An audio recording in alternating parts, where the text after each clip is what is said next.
Hello, everyone, and welcome to the Peoria Life Show. Today, I'll be interviewing Aubrey Barnes, stage name. I'm sorry, how do I pronounce your stage name? Yeah, so it's Aubrey Barnes, and my stage name is Mr. Aubs. Mr. Aubs. Thank you. So, my first question of the day is tell us how you got to who you were and where you came from. Yeah, so if we're talking demographically, so I'm from Rock Island, Illinois. That's where I was born and raised. I live here, or I'm based here currently.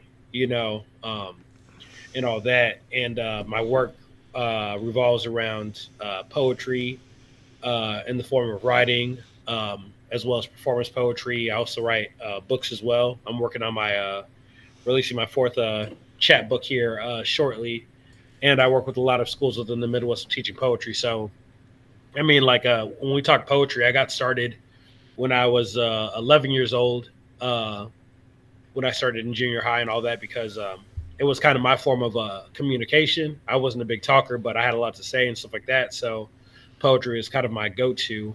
So I started poetry in junior high and wrote all throughout high school, and was so infatuated with the art that I majored in creative writing my freshman year of college, but then switched over to education my second year, and I have my degree in educational studies now. But I'm beginning my master's currently in creative writing right now. Oh, Yeah. So that's how I got started, and then with the performance art part, I was introduced to poetry as a performance art when I was 23. I'm 33 now, so it was about 10 years ago.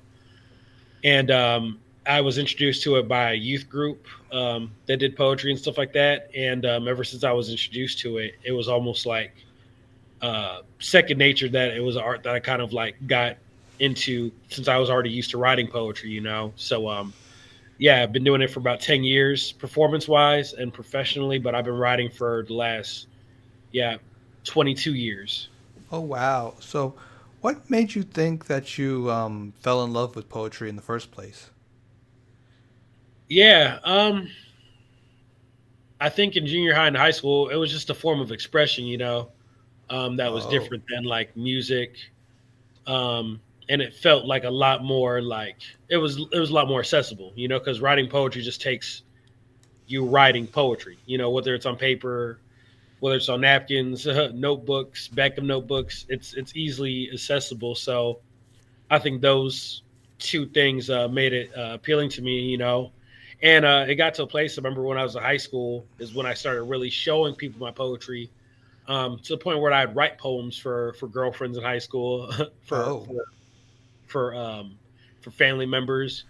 And I wasn't really cognizant of it then, but kind of like the impact I think of just seeing how my words impacted people was was something that like now being adult kind of like showed me is like that it was something that I was like meant to do, just seeing how it impacted people in the world in this space and time. So that's what kind of keeps it going now to this day, just kind of seeing how my words have impacts with people, and how like pretty much there my thoughts have a resonance with people too. So I can relate to that. Originally, when I was in college, I was a zoology major, but then I switched to creative writing. So, like a lot of the people I read in college really inspired me to become a writer. Like Mm, I focus in prose and poetry. So, next nice. question: can you share a pivotal moment in your career that shaped your artistic journey? Yeah. Ooh. You know what? I would say back in 2020 when we're all kind of in our little quarantine Yeah. era and all that. I remember I had this moment. Um, I had this moment uh, during my creative process and all that where I realized, because, and again, mind you, I grow up kind of like a with people pleaser syndrome, and I think that kind of Oh. like I think that some kind of sometimes shows through your work, showed through my work through like how quote unquote safe I kind of played it as a creative.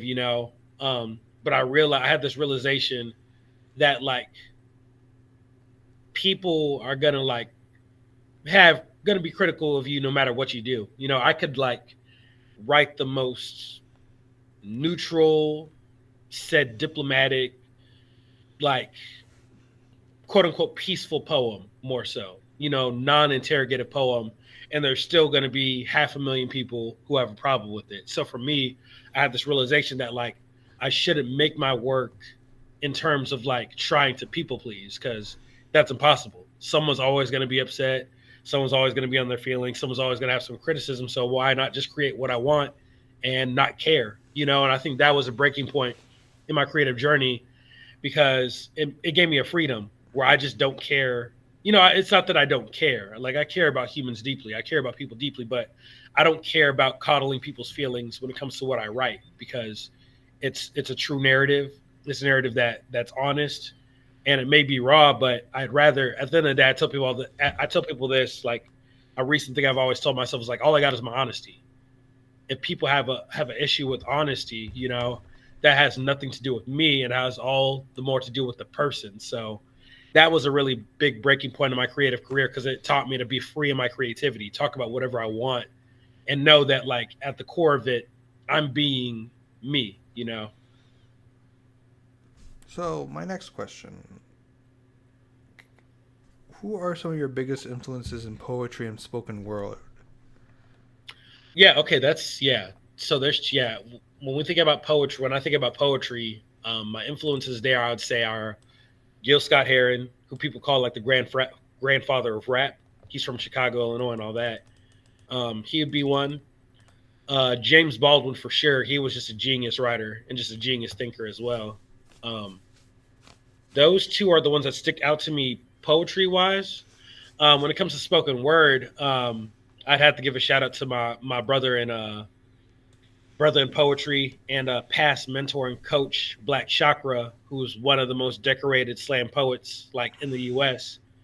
Amazing, amazing poet. I would say him for sure. Propaganda is another poet who really influenced a lot of my work and kind of shaped me as a creative. So those two poets, spoken word wise, are the ones I can think of, and writing wise as well. So those are my influences from the world of poetry.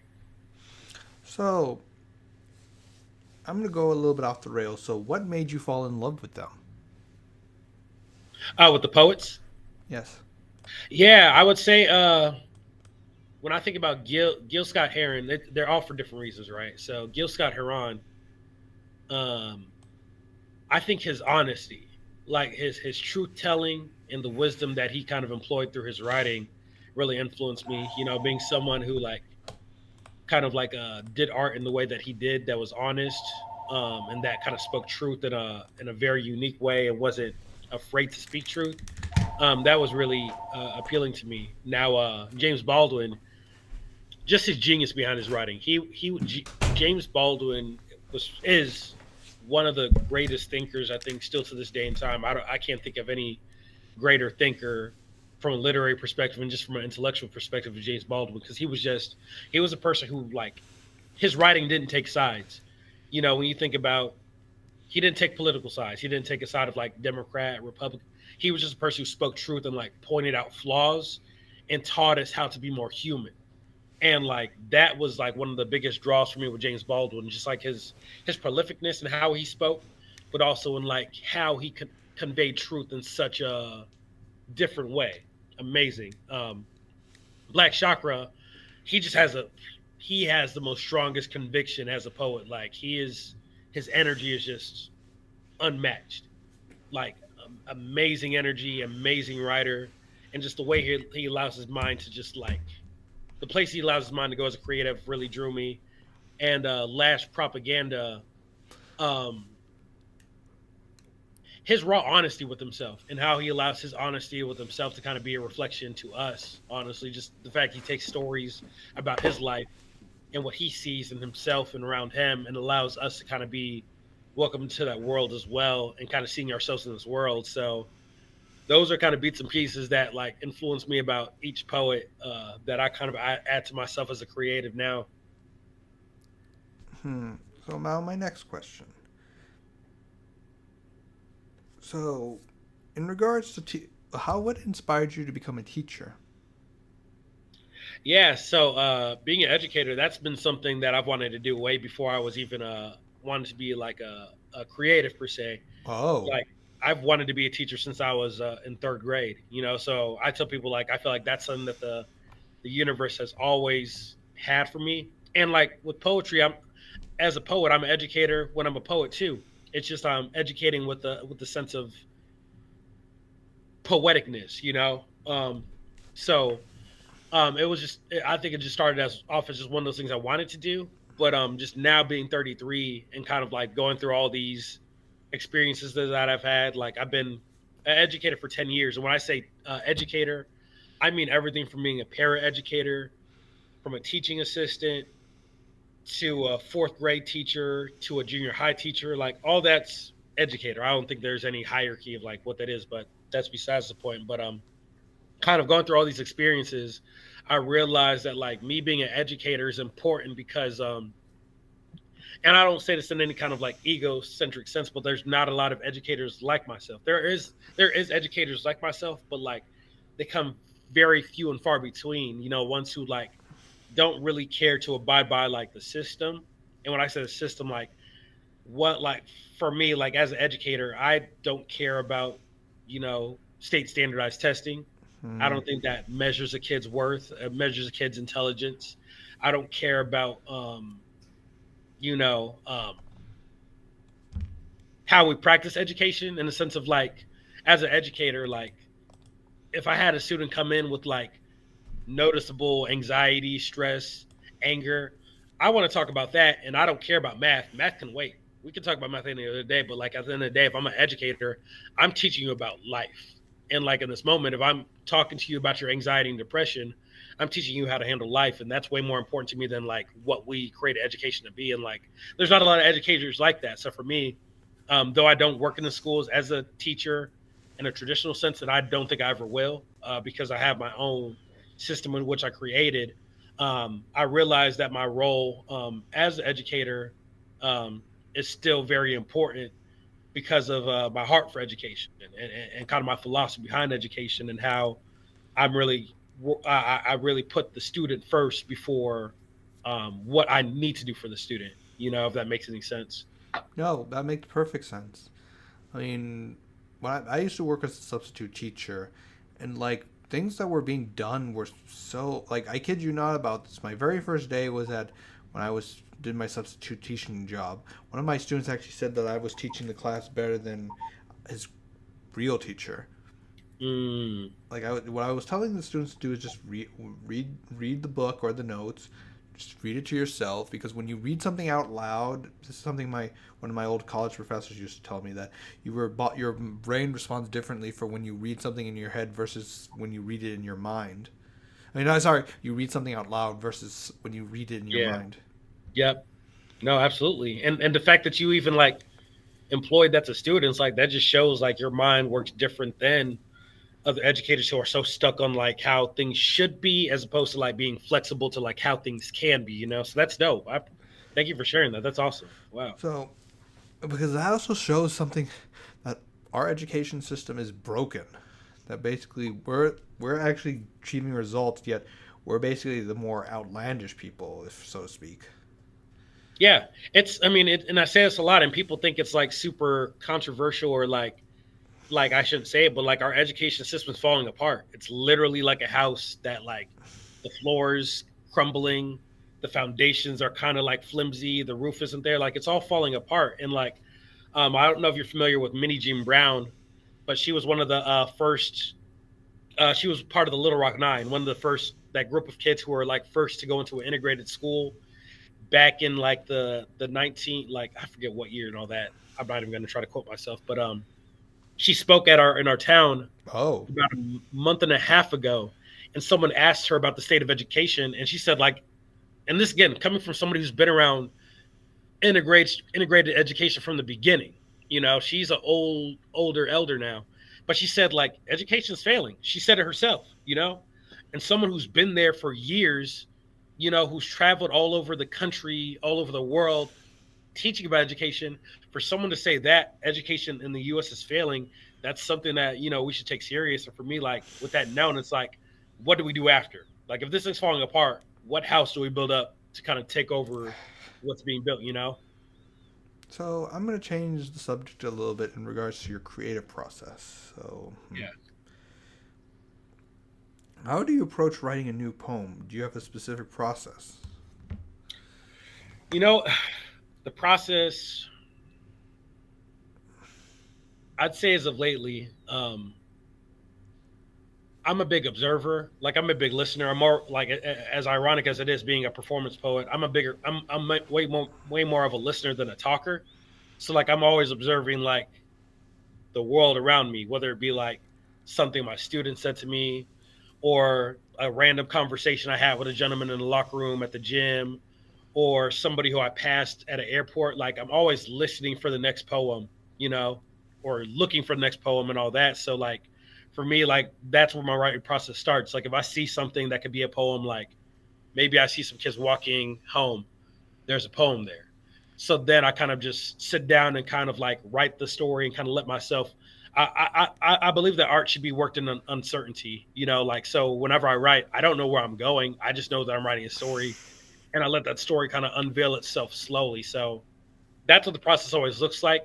How it kind of is approached is always different. Like sometimes maybe I'll write maybe just 4 lines that day and I'm like, okay, I'm done. Maybe some days I'll write 16 lines and then I feel encouraged to write another 16 lines, look over those lines and maybe they don't work. And I'm like editing. It always looks different, but I'm always inspired by like what I'm hearing, seeing, smelling, touching, tasting, and observing around the world and writing a story off that, you know, because there's always poems around us. It's just us being aware enough to like pick them up. No, actually, that's some way similar to my process. Like observe things and I think about things, just Mm-hmm. quietly. Like I'm like you. I am also more of a thinker and listener than a talker. But I just yeah, just observing nature, just observing Mm-hmm. people, places, things. It just makes you think. Yeah, I think it's important because I think sometimes, like as poets, we get stuck in like what we think we want to write, and then that's where writer's block comes because we're just making it about ourselves as opposed to being like, okay, I'm gonna let the story unveil itself, and Oh. I'm just gonna write, you know. So it kind of takes a sense of us letting go, in my opinion, you know. That that is something I really need to think about. So, spoken word has a unique performance element. How do you balance writing for the page versus the stage? Yeah. So it's funny because like that, yeah, that's a good question.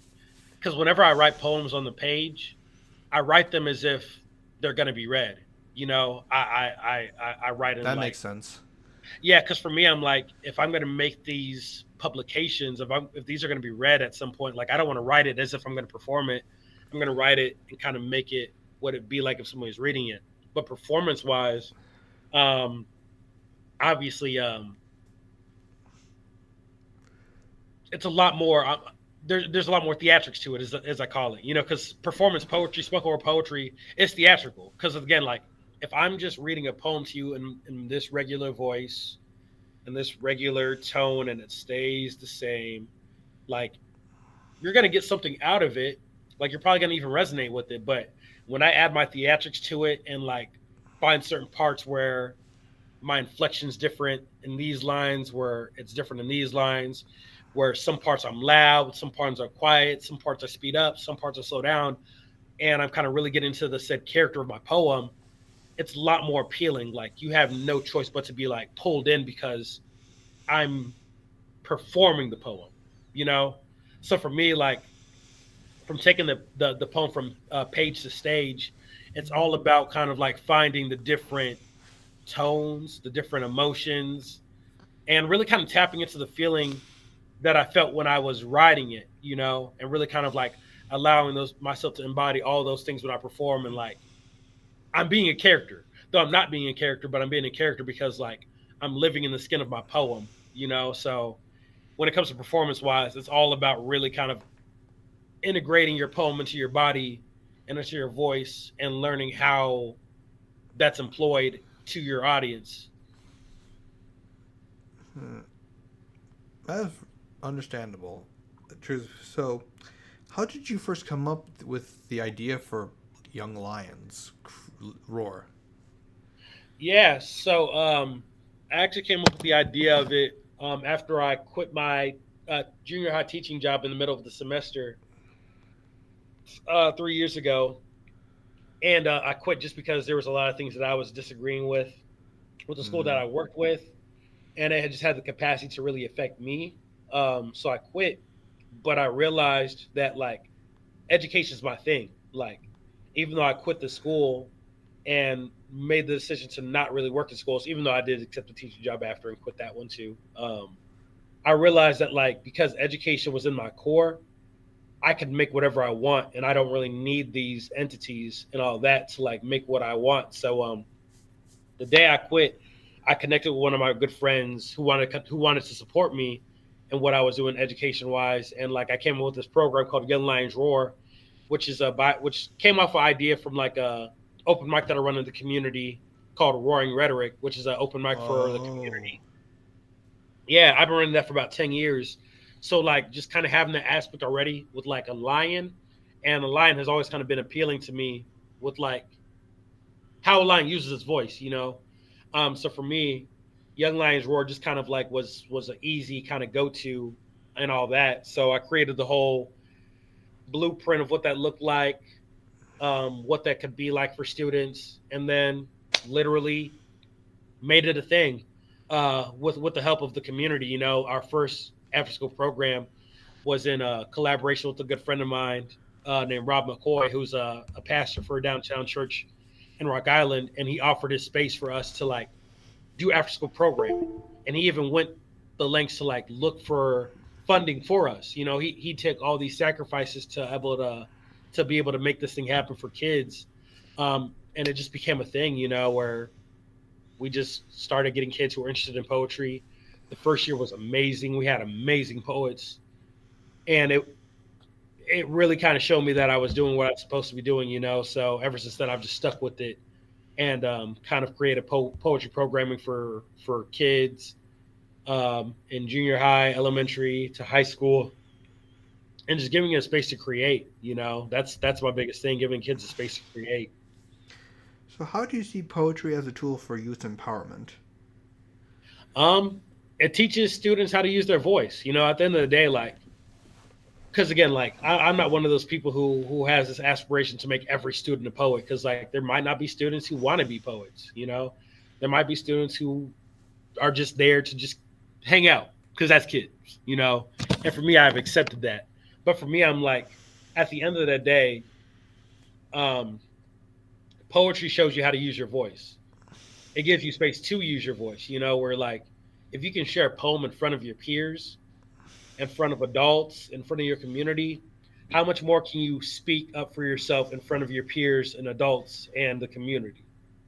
You've already done it through poetry, you know. So for me, it gives students a place to empower themselves through their voice, but also like as of lately, like I realize that it gives them a space to like empower themselves through like taking control of their own mental wellness. Because like mental health is like these junior high kids, and unfortunately, ever since COVID, like we see high school students who are struggling with their mental health, and they come to school angry, they come to school disrespectful, they come to school not wanting to do anything, roam the halls because they're mentally broken.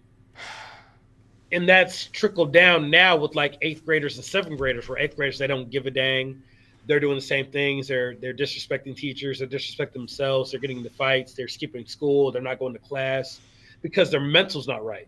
And unfortunately, we're starting to see that trickle down to seventh grade.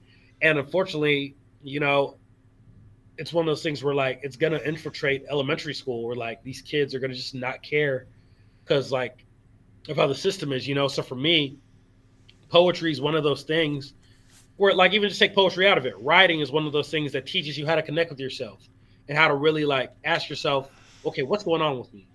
Like, why the heck am I this way? Why the heck am I getting upset? Why the heck am I like, you know, it brings you to a place of inner dialogue, you know. So for me, there's empowerment in that, because when you can like take control of your mental wellness and understand yourself and understand why you're certain ways, you learn to kind of like take control of those things going on inside of you, and that's empowerment, because once you're better, the world around you gets better and stuff like that. So yeah. So this is something I have. You made me think about stuff. In some ways, the current like Generation Alpha and the Zoomers and Generation Alpha, like in some ways they were born after the internet was fully accepted in society. Oh, and one thing is that because of COVID, like really damaged their mental health and their emotional well being. Not only that, like say sometimes they have to be online, and being online all the time is not a healthy outlet because you're dealing with not exactly the best trends, especially on TikTok. They're maybe engaging with the only people without actually engaging with each other authentically. hmm Yeah, kids have terrible role models. It's hard to say, but like a lot of these kids, like you said, like 90% of the time in their life, they're on TikTok, they're on Snapchat, mainly TikTok, and like on TikTok, like they're and YouTube too. They're following these adults who are like our age. I don't know your age, but like they're around our age, maybe a little younger than us, who literally use their platform to just do a lot of nonsense, and these kids look at that and they aspire to be that. And it's like they're kind of seeing someone who's making a lifestyle off of nonsense. So for them, they're like, I can make a lifestyle off of nonsense, but they don't realize like they're 15 and 16 and still developing. So like they begin their nonsense through like, oh, I'm not going to go to school, or I'm not going to go to class, and all this and the other, not realizing like you're setting yourself up. And again, like school's not the end all tell all. If you don't go to school, find a trade, find something that you can make a business out of. But even then, you need a sense of sitting down and learning. You can't not learn something. But when you got terrible role models who just use their platforms for nonsense, it only makes sense for and the nonsense is getting them these imaginary digital numbers of like views and all that, which a lot of these kids find pride in. When you mix all those together, you have like it makes sense that like our kids kind of like fall into all these traps and frustrations and anger and not wanting to go to school and all that because their role models are terrible role models. In some ways, the process is similar to the broken generation of World War One. Like they were the hmm first generation to experience like post traumatic stress because World War One was such a thing of horror for the world. No one knew how to respond. In some ways, COVID, like the chaos around the first Trump presidency, basically as well as the Biden presidency, and now set up mental mood for these kids. Also, like you have an unstable world, and during COVID because they weren't able to engage with anybody, um, you Yeah. basically these kids have known nothing but chaos and just like they don't know what it was like well before things were quote unquote normal. Never like as a millennial, like we grew up seeing 9/11 happen, the Bush years, the war on terror, and then the recession. Like each generation has their own thing confrontation, but with a but this generation things are different. Like we grew up, we saw the internet grow up, like fester hmm into its own, but we kind of know how to function without it. Like Yeah. we were writing cursive, we were using the Oregon Trail. I don't know if you remember hmm that. So before shooting drills in schools, so we were kind of. I'm 35. If you ever wonder, Okay, so so we're around the same age then. correction. I'm only gonna be 35 next week. So Okay. we're in the same. We're both older millennials, I think. Yeah. Yep. Well, yeah. It's I never know what we are. Like, is that what it is? Like Millenn 33 Yeah, and 35. It's like millennials. like 85 is the oldest millennials, I think. So and then anything up to 1994. Mm. Okay. So yeah, yeah. Always. Yeah. Okay. Yeah. So yeah, we're in that space of millennials. And like you said, like we grew up in a space where like I have a phone, but I can leave my phone at home. I don't need it. Like, and I'll be okay with that. I can like leave my phone in the car and I'm okay with that because I know how to connect with life without it because we grew up connected with life without it. But with these kids now, they can't even fathom leaving the home without their phone. I had a student who had almost like this meltdown moment because they didn't have their phone. It's just like, bro, like you got humans around you that you can talk to. But when you don't grow up with that, it's like it's hard to fathom those worlds, so they're kind of stuck in this world that is very unique and different from ours, like you said. Yeah, like in some ways, it's kind of like how you've ever read Fahrenheit 451 by Ray Bradbury, like how human Mm, beings like are so overstimulated, like they start developing, like having lacking empathy, like they're not even reading books or engaging the world in ways they should. mm. Yeah, yeah, and that's it right there. That's so, and it's crazy when you think about it because like right now in the U.S., um, one of the most lowest scoring subjects is reading and writing. And it's because like yeah, kids are texting, kids are sending Snapchat messages, but that's very different from like actually sitting down and writing. Because like a lot of these kids, they're on Snapchat and they're not even spelling words right. I know that because I work with these kids. But like a lot of these kids also aren't reading, and when you kind of couple that with like this short attention span culture that we have, and like some people our age have it too, where like people have like our brains are because we like subject our brains to so much nonsense. We can't. Our attention spans are super just shot. Like we can't sit down and read a book, which is like weird, But with kids, all the more their attention spans like maybe 30 to 90 seconds. You know, So, what are some of the most memorable moments you had working with young poets? man, I'd say my first year starting Young Lions Roar was probably the most memorable. And I'm grateful for it because like it really set the bar of like what poetry education can kind of look like. But the students I had maybe like one, two, three, four, five consistent students for the whole year. But those students who were consistent, they were all about poetry. Like when we got together after school, they were writing, they were creating, they were performing, they were sharing their work, and they were doing it on their own accord too. They'd come to poetry after school programming with their own poems that they wrote at home and stuff like that. And for me to be able to like lead such a passionate group of students for the first time of ever doing programming, though it was only five students, like I don't get caught up in numbers. I know people are like, oh well, you could have more students than that. Numbers don't matter to me because like it's all about the quality.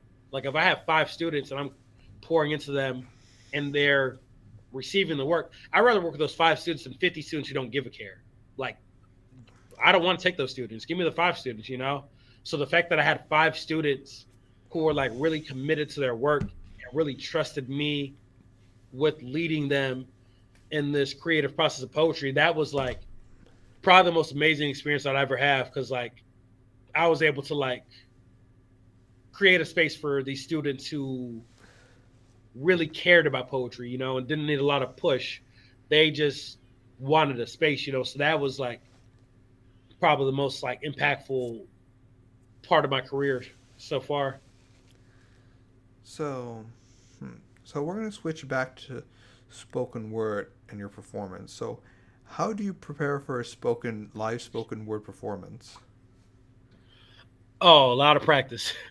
Like a lot of practice. Like I spent a lot of times in my parents' garage utilizing it to rehearse poems to myself for an hour. So for me, like it's a lot because again, like when you're committing your poems to memory, um, it's a practice of like you got to get it there in your head, and then after it's like comfortably there in your head, it's like second nature to perform it. But like preparing for it is like I'm not only like reciting my poems, but I'm also like I'm practicing how I would say them in front of people. I'm putting my emotion into it. Some pieces like I have to be careful with because like they're so emotional where like I can feel that emotion for the day. So if it's a piece that's like if I'm performing a piece about my brother who committed suicide 3 years ago, that's something that like I got to prepare myself for. I can't really like nonchalantly rehearse that one, so I got to give myself a special time and space to like ready myself for those emotions. So for me, that performance part is literally just like literally practicing every day, whether it's at nighttime, whether it's during daytime, and really giving myself the time to make myself acquainted with my poem, where I can like have it appear to the point where I don't even have to I don't have to remember it. It's already there, and I'm just given the narrative. You know. So, do you have a favorite piece you have performed, whether it's spoken word or poetry, and what makes it special to you? Yeah, that answer that the answer that's always changing. I'd say in the present moment, dang, there's a lot. I'd say my recent piece, Villains, is one that I enjoy. I've only performed it once since I've had it, but um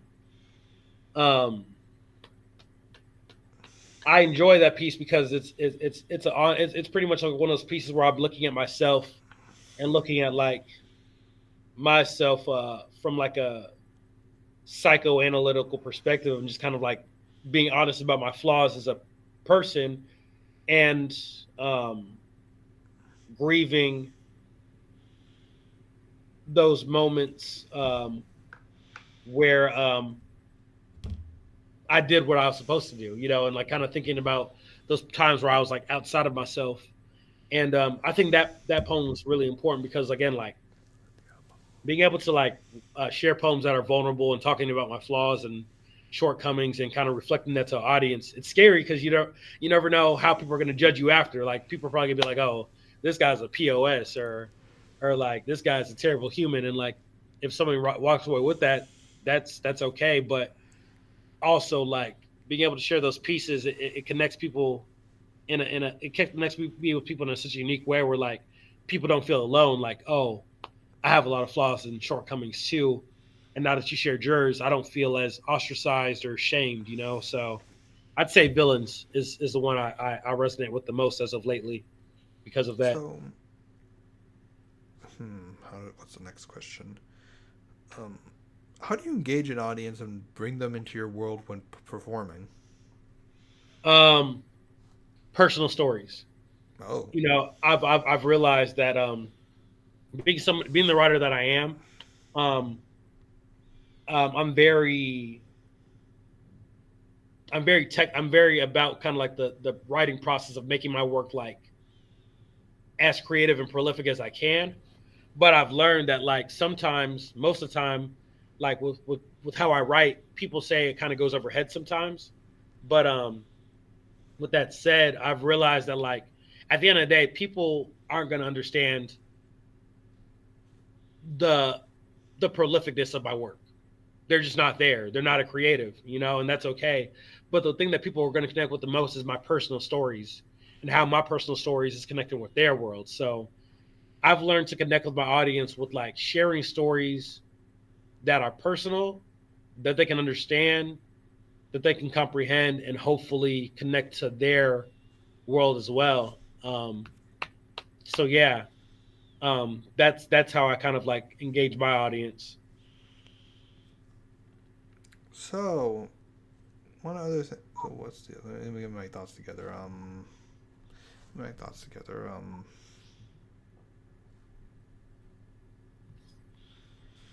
So where do you think see the spoken word movement going to in a few years or evolving? Well, I mean, the fact that it's now, the fact that spoken word poetry now is like just it was just made a Grammy nominated art form. You know, Oh, just when was this? about 2 years ago now, I think. Oh, Yeah. So for me, I think it's one of those things where we're going to see a lot more people because of that. Because you'll have people like, unfortunately, who kind of go towards art forms for the sake of like how it makes them famous and all that. Which I mean, if that's your thing, that's good. But I don't think that should be the purpose of art. You know, just being famous. Like, I think that kind of dilutes the art. But I think with that said, we'll see an influx of people who gravitate towards this art, um, who are doing it just because, like I said, it's just one of those things where like it gets them recognized as opposed to like being about the art. So but the fact that again, like the fact that it's a Grammy nominated art form, like now I think that like that kind of like will lead people to like audience members more so to gravitate more towards the art as like audience members the same way they would for a concert and stuff. So I think in the next few years we'll see a lot more people gravitate towards that art as audience members, and like I said, you'll have people who gravitate towards the art as those who are. I mean, we'll say vultures, and I don't mean vultures in the sense of like if that having like ethnic look. I think vultures can look like whatever, but like you'll have people who utilize the art just to be famous, as opposed to being about the craft, being about the conviction of the art, Or being about inspiring like other people. you said what? Or inspiring other people.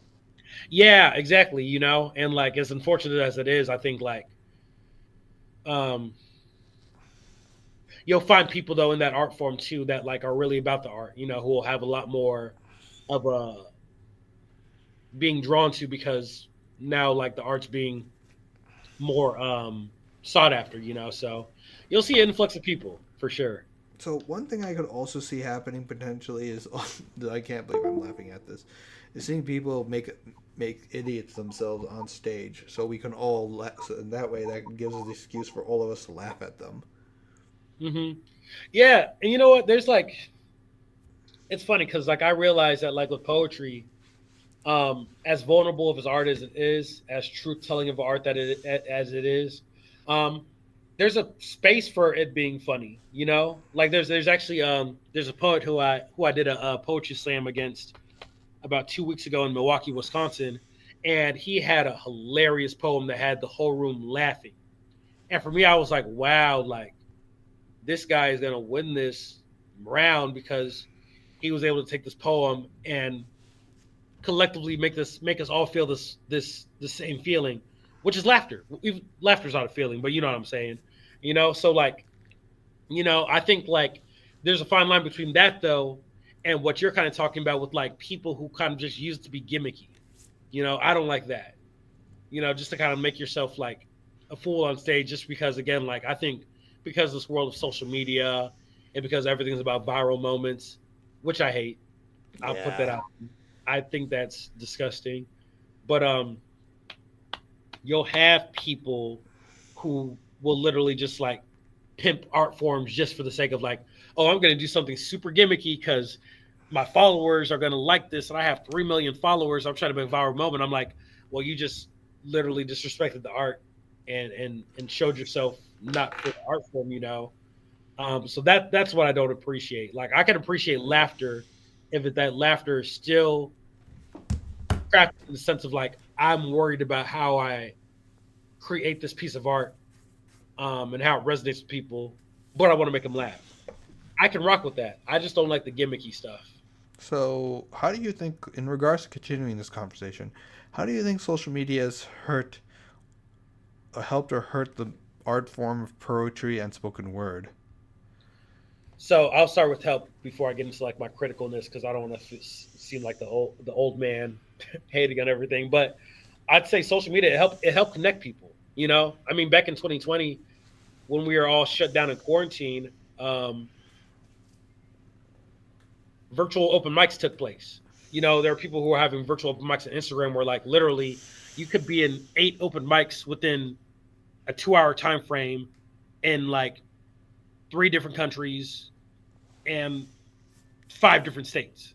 You know, and the fact that you could do that, you could connect with people who you wouldn't connect with um, unless that was available. So for me, social media create social media has helped creators a lot because it's connected us to a world that we wouldn't have been connected to otherwise. I have like a lot of great friends who are big fans of my poetry and art who don't even live in this country, who I've never even met.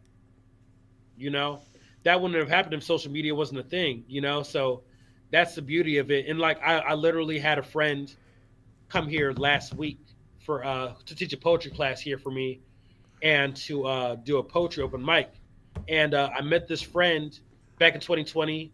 He's in Nashville, Tennessee, but I met him through social media. And now we're like the best of friends. And that friendship wouldn't have happened if social media wasn't there. So, like, social media has done a lot of great things for a community and for humans, for creatives. So, I want to start off with that. But I think it's hurt also where, like, people, the quality of art isn't cared for. Like people don't care about the quality of art on social media.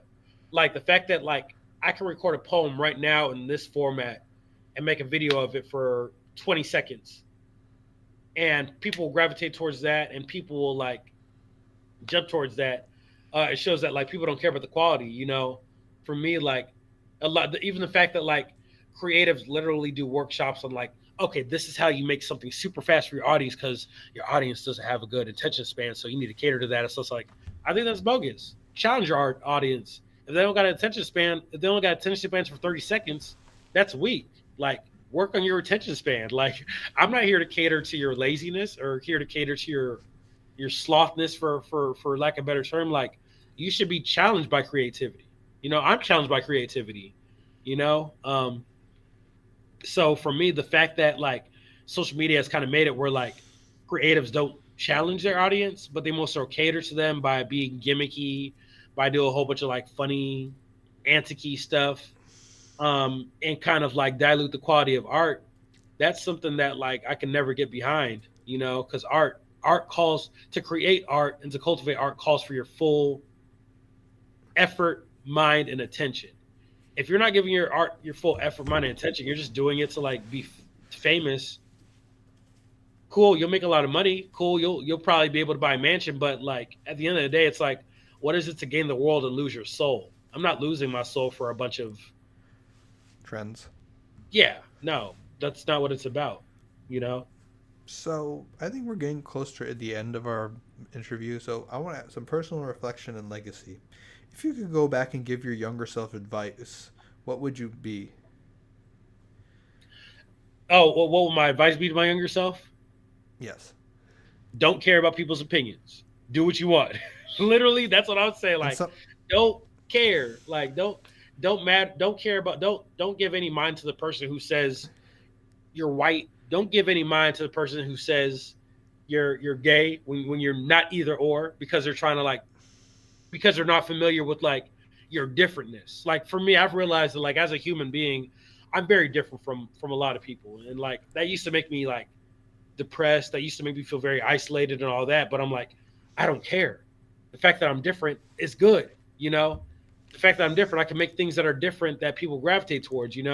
So for me, I think I would just tell my younger self like, don't pay no mind to people who like are just there to criticize you. They're going to be there forever.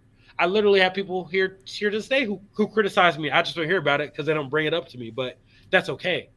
I don't care because I'm free and I'm able to create the way that I want to. I'm able to be who I want to. I'm able to do what I want to. That's all that matters. People's opinions, whatever. Like I'm gonna forget about that 2 days from now because I have ADHD and I forget a so lot of stuff. You what do you know. hope that people take away from your poetry? Um. hmm. I'd say that it's first and foremost that it's okay to be human. It's okay to make mistakes. It's okay to like be yourself. But what is not okay is to like um, to make excuses for the parts of you that are destructive, whether it's to yourself, whether it's to your neighbor, whether it's to your family, your friends, your loved ones. That's the thing that's not okay. So I hope my work always reflects like, hey, like it's okay to be human, but we need to grow. Like if you're someone who's bitter and you're angry about life and your anger shows through how you treat people, okay, that's a human thing. That's okay, but change yourself. Do the work. Don't just be here and just say like, oh, this is me.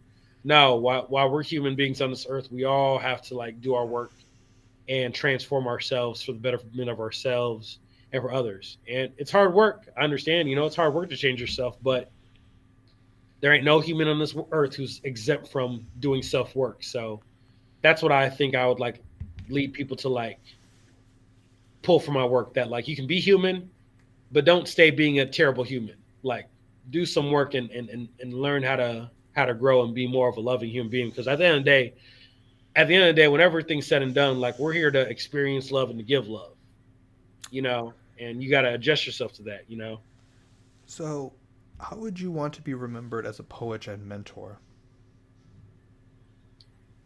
As someone who just took risks, who wasn't afraid to be themselves, regardless of like what criticism I got. I want to just be remembered like that. That I just if people for because at some point, 100 years from now, 50 years from now, people are going to forget my poems. There's probably not even going to be people who know that I wrote books. There's probably not even going to be anybody there who could quote anything that I wrote, and I'm okay with that. Poetry is just cool while I'm here and I'm alive. I'm not going to care about my poetry when I'm dead. I'm not going to care. So at the end of the day, I want people to like remember me as someone who like didn't confine themselves to a box and wasn't afraid to be themselves, and wasn't afraid to like do what they want, and hopefully empower other people to do that. Because again, we're gonna be dead one day. Why spend your life just doing a whole bunch of stuff you don't like? Do stuff that you love. We're gonna die. So so do what you love because you're gonna die. That's the end of the chapter. Okay, that's deep. So, since we're going towards the end of the audience, so what's next for you? Like, what are your upcoming projects and performances that we should look out for? Yeah, so I'm publishing my fourth poetry book called "I Took the Wrong Path," which is coming out April 11th of this next month, and it's a poetry book about just my battles with like grief, of losing my brother to suicide, and how like I've made a lot of messed up decisions in grief. I've made a lot of messed up decisions that hurt myself, that hurt others, whether it was like lying to people, being disloyal to people, being angry, being at rage, you know, um, but I learned from it, so that's my next poetry book coming out April 11th. So that's the next thing. And then I'm doing a little book tour and all that. And that'll kind of be on my social medias, mainly Instagram, Mr. Aubs, Mister Aubs.